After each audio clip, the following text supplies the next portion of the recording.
Hey y'all, welcome back to the channel. My name is Winter and I am so glad that you are here today. We are going to be discussing if Black YouTube is boring. I haven't seen many videos talking specifically about this. There are some videos about this topic, but they were made a couple of years ago and the context of them are a bit different from mine. So I want to give my 2 cents. Listen, Black YouTube is not boring. What it is that for quite some time, although YouTube has actively and vehemently denied this, although the numbers show otherwise, Black YouTube has for some time sort of been getting sabotaged, just like Black TikTok and Black everything else, Black Twitter, Black Facebook, like wherever we reside on the internet and we are experiencing copious amounts of success, sabotage pretty much enters into play here. And I wanted to take a look at this topic through a couple of different avenues, lenses, mediums, modes, however you would know, whatever language floats your boat. So we're going to begin right now by speaking about white mediocrity. And I took a super copy there. We're going to talk about white mediocrity because in a lot of videos about is Black YouTube boring or Black YouTube is boring now or whatever.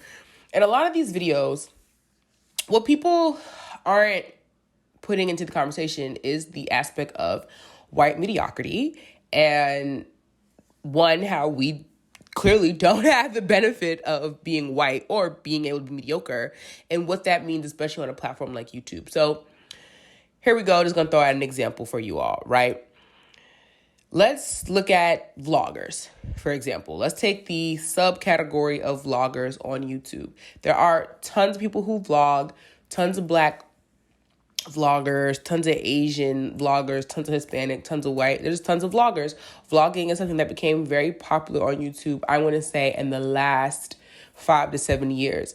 Now, people have been vlogging on YouTube since its inception, but vlogging as a form on YouTube, as a specific form of YouTubing and being a YouTuber, has gained momentum in the last 5 to 7 years. You know, if you were vlogging before, it might have just been something you did, but now there are people who strictly vlog. They literally are just telling you about their everyday life. They are not discussing anything else. They're not doing sit down chat videos. They just vlog, where others incorporate vlogging into the more traditional style of YouTubing, which is that sit down in front of the camera.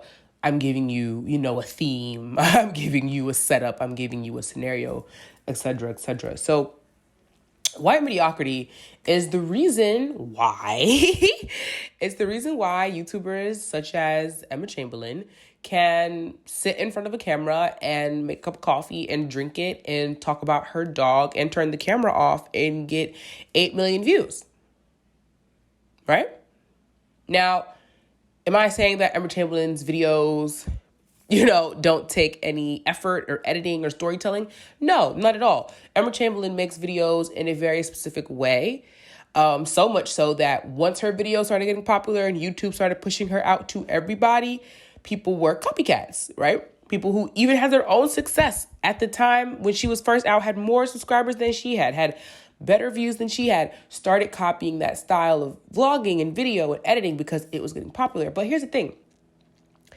How often can a Black girl or a Black person just get on YouTube and just be making coffee and telling stories about what they did that day, whether these stories are embellished or not, and rack in 8 or 10 million views? And let's not try to talk about, well, her videos are more entertaining. No, they're not. No, they're not. I have watched plenty of Black folks on YouTube make videos similar to Emma Chamberlain, those who have been making videos, I would say, in the same style as Emma Chamberlain before Emma Chamberlain was on YouTube, whose videos I find much more entertaining. And not because it's a personal choice, but because just by you want to talk about shot for shot, you want to talk about aesthetics, you want to talk about filming, you want to talk about camera quality, you want to talk about storytelling, you want to get into the mechanics, the videos are actually better. But Emma, right? Emma could make that same video at lesser quality with less storytelling technique, and invoke more monetary value out of it and from those watching because of white mediocrity. See, white people do not grow up with the understanding that they have to work 10, 3, 85 times harder than those who are not them. Whereas Black people, pretty much most of us have grown up hearing you got to work 10 times as hard to get not as much, but half as much, right? Not as much, but half as much. So I got to work harder than my non-white peers to get half as much as my white peers. That's what? Like, why do I get half? Like, why am I not getting as much or more if I'm working 10 times harder? Because that's not how it works. Also, people have been conditioned to use whiteness and understand whiteness and view whiteness as the template, as the norm. So anything that a white person does that's just like a little bit above the norm becomes exceptional. They don't have to do anything that's actually exceptional. It just is, because if by just being white by default makes you the norm, makes you the standard, anything you do a little bit extra makes you exceptional now. But you didn't have to work for that. And I'm not trying to bash down on Amber Chamberlain's videos, but I'm just pointing out, please point me in the direction of a Black girl or just Black person on YouTube who makes similar content, who has just as many views, subscribers, and monetary value out of their videos. Show me. You can't. You literally cannot show me. We don't have an equivalent. We don't have an equivalent because Black people are not allowed to be mediocre. Black people are also not allowed to be average. See, the average Black person is supposed to be this mythical creature because Black people, it's like in the same breath, we are historically in America, we are beneath whiteness. We are not as good as whiteness, right? Whatever is average in whiteness, if we can meet that standard of averageness, we're still below because we're just Black. But it's like in that same breath, we can't be average though. Like white people could be average. Black people cannot. You either have to be an exceptional Black, like you have to be an exceptional Black person. You have to be so extremely talented at every single thing that you do, or you are useless. Because it seems like America only has use for the exceptional Black person. All the rest of us, nothing. Like, there's nothing for you. We have nothing for you. What do you deserve if you are not an exceptional Black person, if you do not have talent overflowing, spilling out of your body? Oh, you're just like average, like you're just like regular, like you're not like a mathematician, like you're not the next Beyonce. Like, I'm not understanding. You mean to tell me that you're just like regular? That's yeah, sis, I have nothing for you. Sorry. That's the experience of being an average Black person in America. Most people are just regular, everyday folks. We don't have these crazy background stories for our lives. We've lived, pretty good, decent lives. We are living pretty good, decent lives, and that's about it. And we just want to share that with folks, and uplift people, but that's not enough. You have to be exceptional. Whereas someone like Amber Chamberlain, since the dawn of her channel, could get on YouTube and burp. And that's the most hilarious thing people have seen in their whole lives. Are you kidding me? Black people are putting out content that not only is inspirational, but is, literally inspiring legislation, changing narratives. Rewriting history books because we're doing the work to uncover the actual facts. And this content is not being pushed by YouTube or whatever other social media platform. If anything, it's being pushed down or being pushed out or outright deleted. And that's an issue. And this comes down to equity and equality, right? Who gets something equitable and who gets something equal? And what does that even mean? Like, Is YouTube equitable when it comes to its Black creators? My answer, honestly and truly, would be no. We don't have equity. We're not given equity. And YouTube would like to say that we're given equality, that everything is fair, that, YouTube is kind of this blanket slate. Like, anybody can get on YouTube, and become great. Yes, but no. And even when you look at who YouTube pushes in terms of Black creators, when we do get a Black creator that like suddenly, gets on and they're huge now.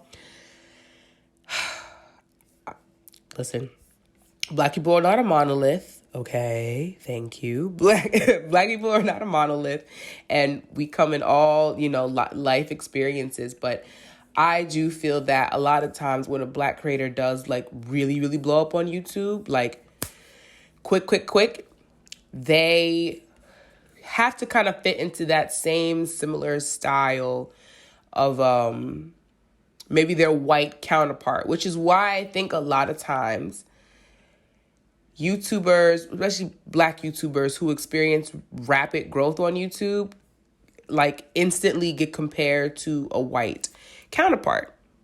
And I think they get instantly compared to a white counterpart because I believe YouTube it kind of says like, hey, look, if your videos aren't also like these videos that we really more so prefer, or maybe that our algorithm prefers, we're not really going to push it. For example, I don't know, who are some really big YouTubers we know?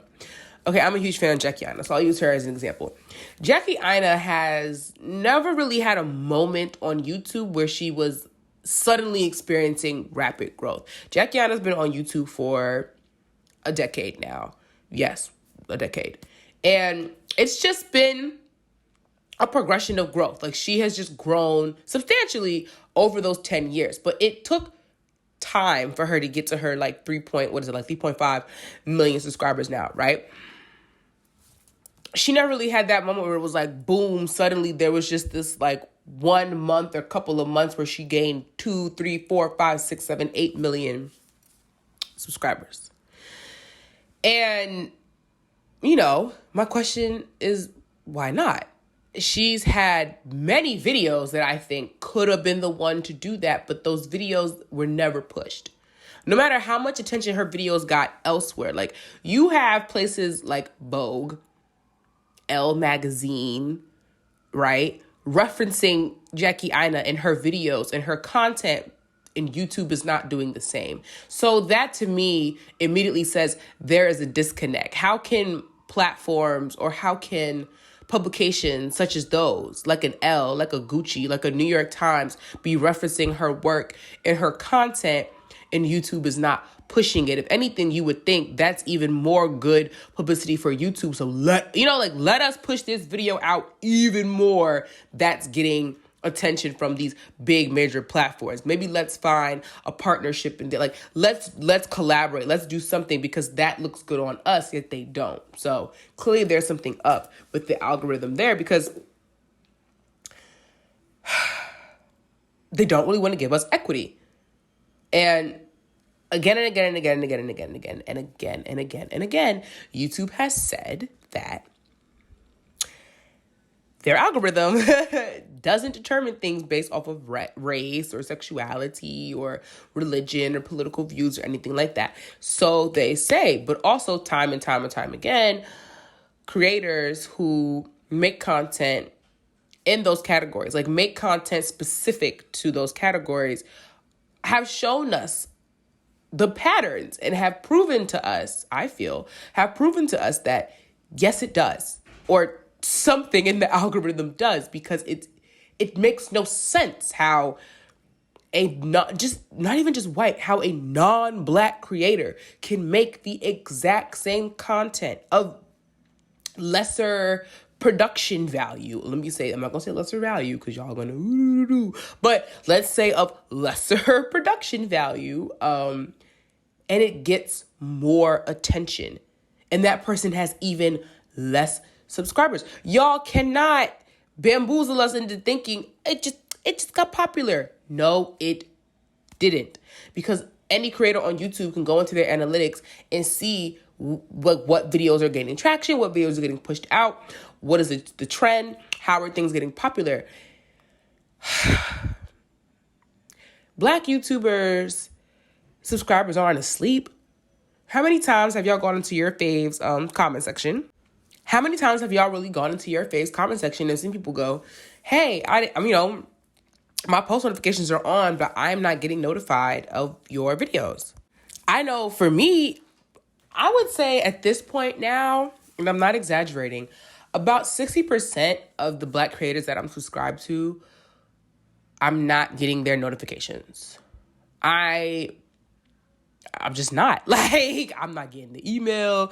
I'm not getting the phone notification. I'm not getting anything from YouTube to tell me that they have uploaded. I either get the notification hours later, or like I said, I don't get it at all. And that is weird. And that's not, at least in my experience, that has not happened for the white and non-Black creators that I have post notifications on for. So I just think that's a little weird. It's a little weird. But some other platforms, not YouTube. Well, I'll take it back.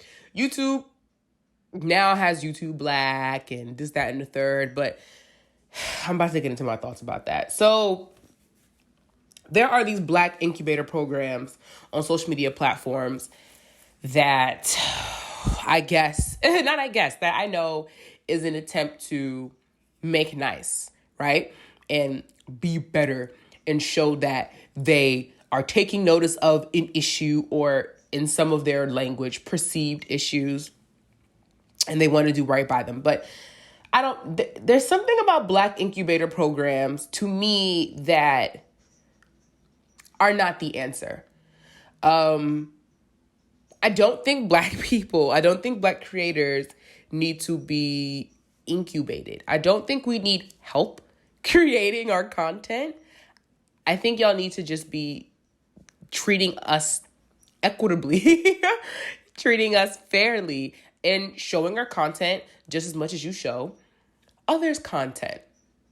If someone has 5,000 subscribers and the Black creator has 5,000 subscribers and they both put a video out at the same time, show each person's subscribers that their video was out. Like, if they all have their post notifications on, show us. Like, why are you not showing me when the person who I turn on post notifications on for has a video out? That makes no sense to me. That's kind of sabotaging them.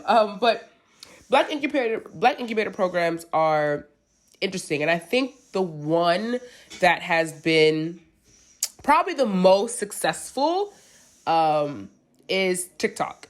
And, TikTok is playing a smart game here. I think TikTok understands its potential for growth and influence better than YouTube does right now, especially in these times. And TikTok, for me, and from what I viewed, was a platform that very quickly addressed the issue, began to address the issue and said, okay, let's just think about it. Because YouTube Black took a minute to, be formed and come around. When I first started watching YouTube, and when I first became a creator on YouTube many, many years ago, it wasn't no YouTube Black. It wasn't no YouTube Black voices. Like, that, not a thing. YouTube Black started in 2020. And Black creators have been calling YouTube out for the algorithm discrepancies for years before a TikTok was invented. You get what I'm saying? I think that really YouTube just kind of made the YouTube Black voices fun, because TikTok answered the call faster than they did. And, they were like, yikes. Like, we can't be, outdone by them. But I mean, yeah. What? But if you're not familiar with the YouTube Black program, it is a program or a fund where YouTube dedicated $100 million to Black creators. So it's a multi-year initiative. So over the course of however many years it's going to take, they're going to evenly distribute this $100 million to Black creators. In 2021, there were 132 artists and creators selected for the first round of grants. Now, I can't really find if creators are given the same amount of money. I don't think so. I think there is kind of a way that they determine that, because I've seen creators post that, they were selected into the program and they received 5,000, 10,000, 8,000, 7,000. So I think there is some sort of tier system. But look, even there, let me stop. Even there, if you're going to pledge $100 million to Black creators, then you need to do that equitably. If we're gonna pledge $100 million to Black creators, then there should just be a base amount that every creator gets, instead of, again, trying to create a hierarchy with even within the system. Like, that is crazy to me. How are you creating a fund that is supposed to help Black creators on YouTube, and then within the fund, you are creating a hierarchical system? What? So now we got to compete for the money? It's just bro, either you want to help us or you don't. No. Either you want to help us or you don't. I think they should have just did, listen, look, we got $100 million. Cool. We're going to give every creator $5,000. I don't have no problem with there being an application process. Of course not, because they can't just go on YouTube and be like, every Black person, because then you got to get into who's Black. See, we ain't having that conversation yet. But best believe I am working on a video. We gonna have that conversation, baby child. Who Black? But I would have said, okay, $5,000. That makes it even. That makes it fair. That makes it's not going to be like, well, how come this person got $10,000 and I only got $3,000? Why did they? No, stop it.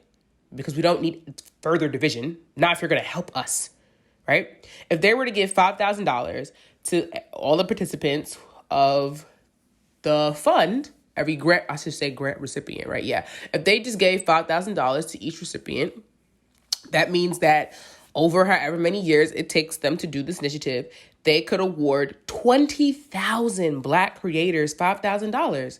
I think that is much more of an impactful statement than how they're trying to do it now. That's even when they announced it and they're like, it's a multi-year program and it's going to be like this and da-da-da-da-da and it's going to be incubator and da-da-da-da-da. I'm like, what does all of that mean though? What does all of that mean? What are you really saying when you say you want to create Black incubator programs? Because at the end of the day, let's be honest, we did not ask y'all to even really give us money or create programs and funds. We said just show our content when we post our content. That's all we want. I don't even need all of that. Because you know why? When y'all start creating these incubator programs, when y'all start creating these coaching programs, when y'all start creating these funds, if you ask me, sometimes I feel like it is, and I'm sure there are people who do work on these funds and these programs who genuinely do have the best interests of the creators at heart, but does everybody? No. I do feel like sometimes it is a covert way to just get your hands on our content and just see what we're doing before we actually do it. It's kind of reminiscent of the time where a lot of creators on YouTube, this wasn't just Black creators, this was just anybody who kind of got caught up in it. When creators were signing contracts and applying for grants and programs through those YouTube, creator management company, whatevers. Everybody was doing that. And then people found out that these studios and these programs and these funds that were actually set up to allegedly help them weren't really there to help them. These people were just trying to control them and get access to their content and just screw them over. And I'm not saying that's what these things are doing, but I'm just saying we have to be a little more careful and scrupulous when we accept these olive branches, so to speak, because are they really olive branches? Like, in the long run, are these things really olive branches? And I know that people have benefited. I'm not saying that. I'm not saying that no one is a benefit and this is just a scam and a ploy from the white man. Absolutely not. But I'm just asking for the long-term agenda here. What is the long-term plan? Like, what are we really going to do? Because at the end of the day, the YouTube Black Voices Fund is awesome, but Black people on YouTube are still saying that their videos are getting shadow banned, their channels are not getting the same traction as other channels, and that their videos aren't getting pushed out at the same rate as creators with the same or lesser amount of subscribers and engagement as them. So what's the point? That's what I'm trying to say here. What is the point of a YouTube Black Voices Fund if the recipient of the fund still isn't getting the same treatment on the actual platform? What is the point? Okay, cool. Thank you. You gave me $5,000, $8,000, $10,000, $12,000, whatever the amount was to put forth creating content for your platform. But then you still continue to not push out my content, especially when YouTube has become so many people's livelihood. This is their job and it's beautiful. It's a dream job. What? You get to sit in your home or your office or wherever it is that you make content and edit it and do what you want and make that your job. It's not easy. It's work. It's still labor. That's another conversation we need to have. This YouTube is labor. Once you have decided to take YouTube seriously as a profession, not just as your hobby, it is labor. You are laboring. This is work. You are working towards an income. So, okay. YouTube is not your employer, of course. You're not a hired employee, but it is, in a way, dictating and determining your salary when it's not treating your videos the same way as your counterparts. That's an issue. So that begs the question of, is it time for Black YouTubers and just Black content creators in general to start moving towards platforms for us and by us, or just alternative platforms? And I know I just said everything I just said, and then I'm about to say this. I'm not quite sure if the answer right now is yes. I do think, though, that Black creators and just non-white creators in general need to take a hard look at what their goals are when they're on these platforms, especially when you are intentionally on this platform to generate an income for yourself. If that is your intent, if that is what you are working towards, you should not rely 100% on the platform itself. So, I'm very proud of YouTubers who are exploring TikTok, who are exploring Patreon, right? Who are exploring these paywall websites and services, because you have to feel like you are valued for the work that you are producing. I mean, and especially those of us who are creating content that is educational, content that is reprogramming for the collective in a way that is uplifting us and, further making us feel good about ourselves. This is not easy. All right. It is, again, labor. It is work. And so I've always felt, at some point, like I said, when you take YouTube seriously, it becomes your business. It becomes, you yourself are the brand. You are the product. You are the service. You are all the things that come with being an internet personality, being on the internet, or earning an income off of the internet. And so things like email lists become way more important. Things like having your own website become incredibly important, because it's not about if 1 million people are on your website every day, just like 1 million people are watching your videos all the time, or 1,000 or 100. It's not about that. It's just about having another space for your content to live, because none of us own YouTube. You might have shares of YouTube, right? Stock, But none of us own YouTube. So none of us know what YouTube is going to become in the next month, in the next week, in the next day, in the next year, right? YouTube can shift itself and morph itself into an entirely different platform. And then where does that leave Black creators, right? You don't want to become beholden to this platform. I love YouTube, and I'm going to be creating content on YouTube for as long as I would like to create content on YouTube. But YouTube is not the only place that I want this content to live and future content of mine to live, right?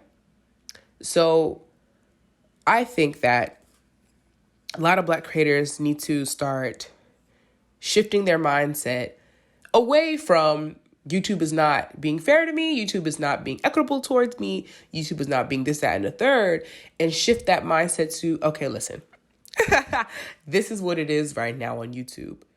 And fine, I will do what I can on YouTube.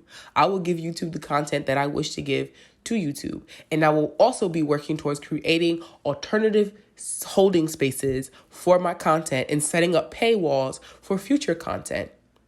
Because if YouTube decides to become whatever it decides to become, I don't have to be subjected to that. I can comfortably say, okay, y'all, had a great time here. Y'all can all come to my website, and subscribe and or y'all can come over to this platform. I'll also be over here, and y'all can also find me on Patreon where I'm over here doing that. I think that Black creators sooner rather than later need to make those shifts. That's why I introduced my Patreon very early on my channel, because I'm just getting you guys prepared for the fact that, some of my content will only be available on Patreon. Videos will be posted on this page that are maybe 1-2-parters, and the rest of it will be on Patreon. Because I value the work that I do. I put research into a lot of what I do. My commentary videos are my commentary videos. And I'll be honest, for my commentary videos, I do research, but I try not to do so much research that I am giving you guys an essay, because that's not my intent for my commentary videos. And I don't want my commentary videos to read like that. I want them to read as commentary. So there will be research. Y'all will have facts. I always list my sources of where I'm pulling from, because sometimes I throw numbers out there or whatever, or I reference cases and things like that. But I'm not trying to report to you all. I'm literally just giving you my thoughts and opinions, my commentary, because that's what a commentary channel or a commentary video is to me. And again, this is my channel. These are my videos. So this is the format in which I like to do that content. And I thank all of you who are here with me and enjoy it in this style. So is it time for us to move to platforms for us and by us? Yes and no. I really think the main thing here is that it's just time for us to have better strategies for success on any platforms that we're on. We have to always remember that unless we, the creator, literally own that platform can do whatever it wants with our content. That platform can do whatever it wants with our content. So we have to hold on to ownership as long as we can. Or we need to demand ownership, right? But either way, we have to have strategies for success. We cannot just be like, oh, boo-hoo-hoo, YouTube isn't doing the right thing by me. I'm mad, rah, rah, rah. Like, okay, and so, you're not the CEO of YouTube, and YouTube can do whatever it feels like doing. So what are you going to do about it outside of YouTube? Black people have a lot of cultural currency. We have the most cultural currency, I would argue, because everybody want to be us, to be honest. And we have to, I've said it before in a number of videos, we have to gatekeep our cultural currency better. It is time, I do think, for us to start saying no sometimes when things happen. And I do think that when a group of creators, Black creators, and other non-white creators sued YouTube over allegations that the algorithm was being discriminatory, I think that was a good starting point. And yes, unfortunately, the case was lost, but it set a precedent. And what it did was it made other non-white and Black YouTubers see that you don't have to just like sit on your hands and feel like there's nothing you can do. Of course, going to court and litigation, all of that is very expensive, but it doesn't matter. It created a precedent. It gives us a case to study. It helps us see what we could do better the next time if another group of Black and non-white YouTubers decide to take it to court again. Those things are extremely important and we should be paying more attention to them. But I don't think Black YouTube is boring at all. Not at all. I don't think Black YouTube is boring. I do think that people have gotten very used to a specific group of Black YouTubers. And when I say a specific group, I don't mean like a specific 5 people. I just mean just a group.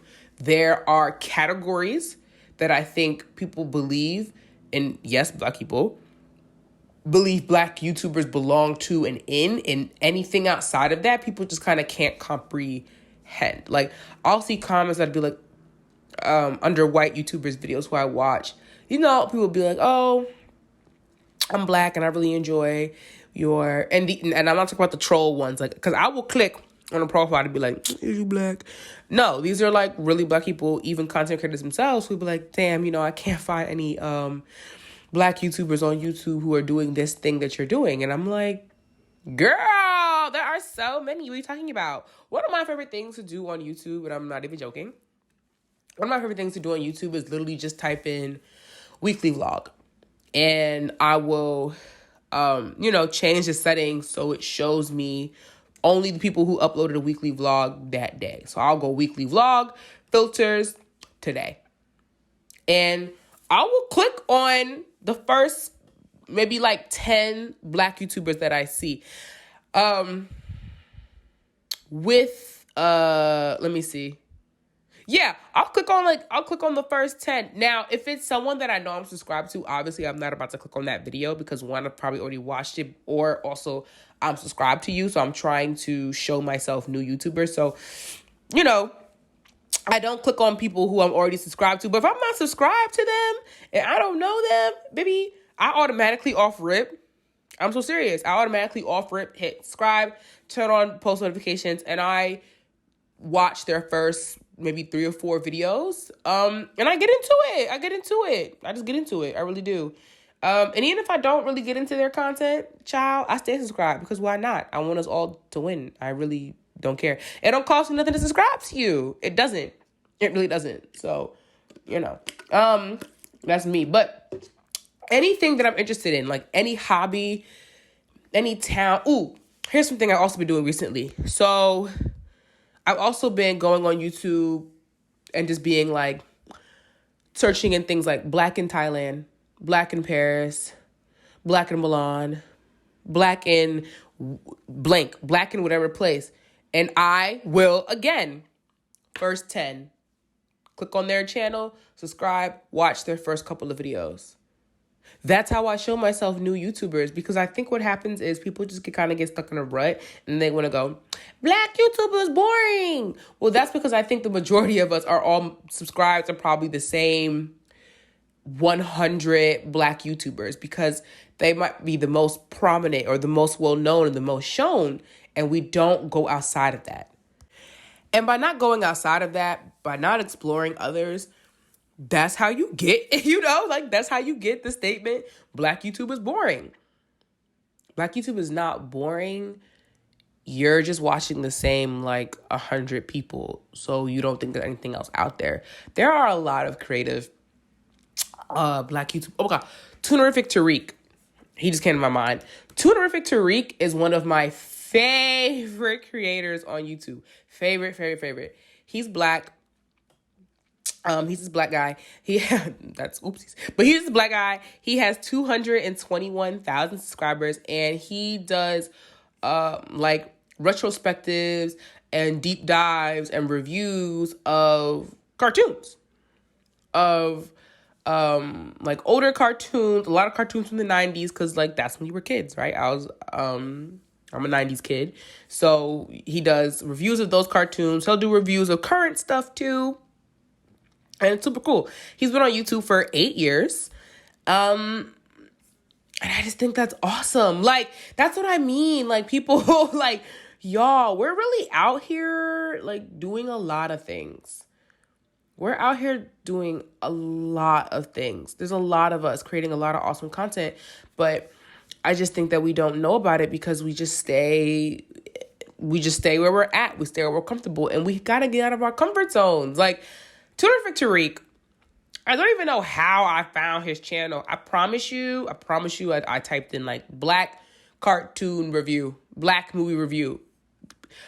You know what I do? I use YouTube like Google. I use YouTube like Google. That's how I type things into the search bar, because that's how I will find a new black creator. And I'll get into them.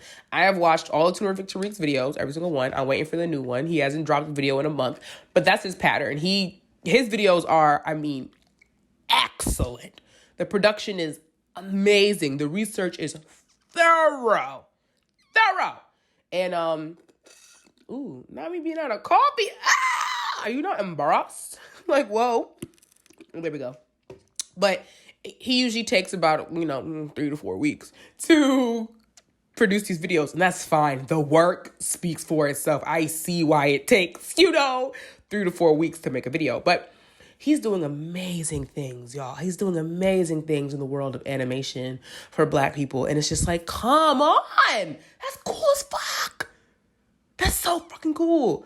Why does he not have 500,000 subscribers? And it has nothing, y'all. It has nothing to do with the quality of his content. It's literally because he's Black. Like, I know, I'm sorry. Why is everything because of race? Because everything's about race.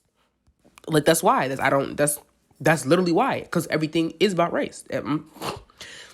Hello? Like, everything really is. I know that we don't like to think the personal is political, but the personal is political, and the political is the personal. It just is. That is a society we live in America. Ooh, that was America. That was harsh. Anyway, oopsies. But, Clay, I've had a lot of coffee, but I've been batch recording today, so that's why. But I don't, I think we need to cut Black YouTube some slack. We need to cut Black YouTube some slack. Black YouTube has been pigeonholed for a long time. And Black YouTubers, Black creators are really starting to step out of their comfort zone. Even our faves, like even the creators we're super used to are stepping out of their comfort zones and creating different and new content. And I always say this. If you don't like it, don't engage with it. Just don't engage. Just don't engage. Especially on these social media platforms. One of the most damning things you can do to a Black creator is to engage with content of theirs that you don't like. Do not leave a comment saying why you don't like it. Do not thumbs it down. Don't do that. Don't do that. Because y'all be the same ones talking about, I don't ever get the notifications. Why they don't never show me nothing different? Because you told the platform, this is bad content. I don't like it. Baby, to you is not good content. To you. But don't literally these artificial intelligence, okay, algorithms and programs, save all that information. So the more that you tell it you don't like a thing, it doesn't only take and record the information in for you, it does it for the platform as a whole. So that's why, as a whole, many Black creators, especially they're more experimental and often stolen, because it's usually our new and experimental stuff that gets stolen and gets popularized by somebody white, and then we're mad, right? Okay. Doesn't get shown as much is because when you don't like it, and that's fine, you don't have to like it. But when you don't like it, you tell the platform, I don't like this. And when the platform gets told, I don't like this in mass, the platform thinks nobody likes it. And that's not true. That's not true. So sometimes you're the enemy. Oopsies! I said it, but yes, sometimes it's us. Let me get closer. Sometimes it's us. Okay. Sometimes we can't just scream It's the white man and racism. Sometimes, sweetie boo boo, it's us, because you know what? We're not staying on code. Black folks, we got to stay on code sometimes. Sometimes we have to just say, you know what? I didn't like that video, but this video isn't saying anything that is harmful or hurtful to any, group of people or myself. So I'm going to just leave the video alone. I'm going to just click off the video and go watch something I do like, instead of thumbing it down and commenting why it's a bad video. I'm not going to do that, because I'm not going to train the program to think that no one likes this. I'm not going to do that to us as a community. I'm going to just go to the content I like. That's all I'm going to do. And that's all I'm saying, y'all. That's all I'm saying, y'all. Sometimes we have to stay on code to get these systems to work in our favor as we work on creating new systems. That's all I'm saying. That's my thoughts. No, Black YouTube is not boring. Y'all are being a little too hard on it. And white mediocrity is a really huge hurdle to jump over when you're Black. And so I think one of the best things we can do is just stay on code with each other and uplift each other and understand that these algorithms get trained and taught by us. So whatever we're telling it takes as fact for not just you, the individual making that claim, but for every other person that fits your profile. So keep that in mind when you are wanting to thumbs down a video just because you don't like it. Like, not because it's a bad video, not because it's saying something hurtful or dangerous, but literally just because you don't like it. Like, girl, if you don't like her try-on haul, move on. Just move on. Like, move on. I don't do that. I don't know. Maybe I just can't bring myself to do that. I'm not doing that to Black creators. I'm not doing it. I don't care. White creators don't do that to each other. I'm not doing it to us.